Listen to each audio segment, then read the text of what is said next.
వర్షాలు పడుతున్నాయి కదా అని మొక్కల్ని పెద్దగా పట్టించుకోలేదు. ఇవి చూడండి, అసలు మొక్క అయితే చూడటానికి చాలా ఫ్రెష్గా ఉంది కదా.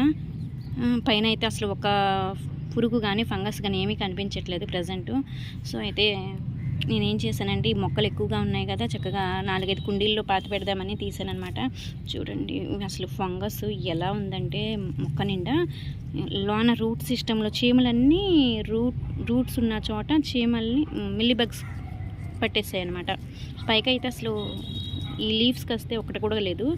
సో చూడండి ఫ్రెండ్స్, ఇవి క్లీన్ చేసుకుని పెట్టుకోవటం వల్ల కొంచెం మొక్కలు ఫ్రెష్గా ఉంటాయి, చనిపోకుండా ఉంటాయి. తర్వాత ఈ ఆకుల్లో ఉన్న సారాన్ని అంతా పీల్చేస్తాయి అన్నమాట ఈ మిల్లీ బగ్స్ కనిపించకుండా. సో ఎప్పటికప్పుడు వీటిని గమేషన్ చల్లటం కానీ లేదా చాక్ పీసులు గీయటం కానీ చేయటం వల్ల చీమలు రాకుండా చూసుకోవచ్చు. చీమలు రావడం వల్ల ఇటువంటి ప్రాబ్లమ్స్